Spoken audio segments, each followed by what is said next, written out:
আসসালামু আলাইকুম। পাওয়ার presents IPL এক্সট্রাতে সকলকে আমন্ত্রণ। চেনা ফাঁদেই রোহিত শর্মাকে আউট করেছেন মুস্তাফিজুর রহমান এবং সেই চেনা ফাঁদটা হচ্ছে outside of stamp away going ডেলিভারির ফাঁদটা। লাস্ট চ্যাম্পিয়ন্স ট্রফিতেও যদি আপনারা চিন্তা করেন তাহলে ওই পার্টিকুলার করিডোরটাতে রোহিত শর্মাকে বারবার ডিস্টার্ব করছিলেন তার প্রথম ওভারটাতে এবং রোহিত শর্মা কিন্তু ডিসিভড হচ্ছিলেন। বাট পরে মুস্তাফিজুর রহমান ওই লাইনটাকে আসলে কন্টিনিউ করতে পারেন নাই। এটাই মুস্তাফিজুর রহমানকে নিয়ে আসলে আমার সবচেয়ে বড় আফসোসের একটা জায়গা, যে মুস্তাফিজুর রহমান আসলে নিজের পটেনশিয়ালিটির জায়গাটা অনেক সময় মনে হয় যে নিজেও বুঝতে পারেন না। আজকে মুস্তাফিজুর রহমান রোহিত শর্মাকে ওই বেসিক প্ল্যানিংয়ের মধ্যে স্টিক থেকে আউট করেছেন একদম ওই পার্টিকুলার করিডোরটাতে। আপনি যদি চিন্তা করে দেখেন একদম ওই দিন ওই লাইনটাতে যেভাবে ডিস্টার্ব করছিলেন আজকে সেভাবেই উইকেটটা পারচেস করেছেন এবং ফর্চুনেটলি মুস্তাফিজুর রহমান সে উইকেটটা পারচেস করতে পেরেছেন। এর পরের ওভারটাতে যখন তিনি বোলিং করতে এসেছেন উইল জ্যাক্সকে দেখতে পাচ্ছিলাম যে রোল অফ দ্য রিস্ট তিনি বেশ ভালো বলকে গ্রিপ করাচ্ছিলেন। তার কাটার এই পিচে খুব ভালো ধরছিল, আনএক্সপেক্টেডলি এই পিচে কাটার বেশ ভালো ধরছিল, যেটা বৃষ্টি হয়েছে, উইকেটে ময়েশ্চার ছিল, সব কিছু মিলিয়ে ডেফিনেটলি তার জন্য সুইটেবল একটা উইকেট ছিল। বাট প্রবলেমের জায়গাটা হচ্ছে যে 3টা বল একই রকম করার পর মুস্তাফিজুর রহমান প্রেডিক্টেড আবারও তিনি রোল অফ দ্য রিস্ট কাটারই করতে গেছেন।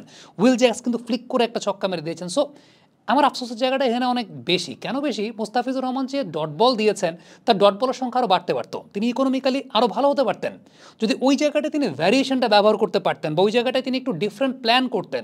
মানে প্রত্যেকটা বলে যখন একই রকমভাবে প্ল্যান করছেন ব্যাটসম্যান কিন্তু অ্যান্টিসিপেট করে ফেলেছেন যে okay bowler is repeatedly doing the same thing. এবং টি-20 ক্রিকেটে যেটা হয় যে আপনি যখন বোলার রিপিটেডলি সেম থিং করতে থাকেন ব্যাটসম্যান সচেতন হয়ে যান, সতর্ক হয়ে যান, আফটার দ্যাট ওই অনুযায়ী ব্যাটসম্যান শট খেলার চেষ্টা করেন। বাট ওভারঅল সব কিছু মিলে আমি বলবো যে Mustafiz did A brilliant job, brilliant bowling তিনি করেছেন। আজকে তার কাটারগুলো বেশ ভালো মতো ধরছিল। ইভেন শেষ ওভারে যখন বোলিং করতে এসেছেন তিনি মার খেয়েছেন, একটা বলে তিনি বাউন্ডারি কনসিড করেছেন। আমি বলবো যে বলটায় বাউন্ডারি তিনি কনসিড করেছেন ইট ওয়াজ গুড, কারণ এর আগের বলটা যেরকম ছিল ওই বলটায় তিনি একটু ডিফারেন্ট কিছু ট্রাই করার চেষ্টা করেছিলেন। এটার জন্য ইনভেস্টমেন্টে আপনি যদি মানে ঝুঁকিপূর্ণ একটা ইনভেস্টমেন্ট করতে গেছেন, ঝুঁকি ছিল, ব্যাটসম্যান মার দিয়েছে, হয়ে গেছে, আমার কাছে মনে হয় যে it was very much okay. Suryakumar যাদবের কাছে একটা তিনি ছক্কা খেয়েছেন লং অফ দিয়ে, এটা সূর্যকুমার যাদব বেশ ভালো মেরেছেন। এবং যে বলটা ছক্কা খেয়েছেন তার পরবর্তী বলটা যদি আপনি চিন্তা করেন একদম পেস অন ডেলিভারি করেছেন গায়ের উপরে, it was very good. So Mustafizur রহমানের এই বোলিংটা আমার কাছে মনে হয় যে বেশ ভালো। এবং কেন আসলে তাকেই বাংলাদেশ থেকে চয়েস করেছে দিল্লি ক্যাপিটালস, মুস্তাফিজ সেই জিনিসটাকে আবার প্রমাণ করেছেন। এবং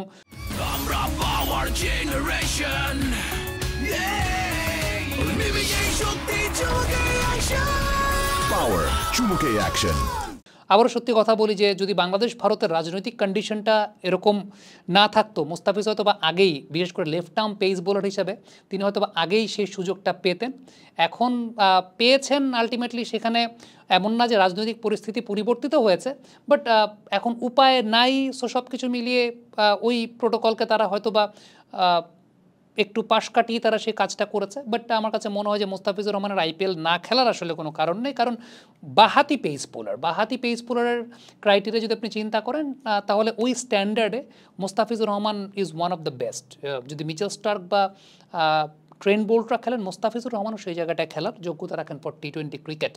আমি বলছি না যে হ্যাঁ টেস্ট ম্যাচ ক্রিকেট বা ওয়ানডে ক্রিকেটে স্টার্ক যে লেভেলের বোলিং করেন সেই লেভেলের সাথে মুস্তাফিজুর রহমানের কম্প্যারিজনটা আমি এটা করতে চাচ্ছি না, বাট টি-20 ক্রিকেটে ডেফিনেটলি যেখানে আসলে পেসের চাইতে পেসের চাইতে ভ্যারিয়েশন, মুস্তাফিজুর রহমানের যে কাটারের বৈশিষ্ট্য আছে যেগুলো অনেক গুরুত্বপূর্ণ বিষয়, সেই জায়গা থেকে চিন্তা করলে ডেফিনেটলি ওই লেভেল অনুযায়ী মুস্তাফিজুর রহমান তাদের প্যারালাল লেভেলেই বিরাজ করেন। এটা আমার ব্যক্তিগত ওপিনিয়নের জায়গা। So Mustafizur Rahman did A brilliant job. Comment বক্সে আপনাদের মন্তব্য মতামত জানতে চাই।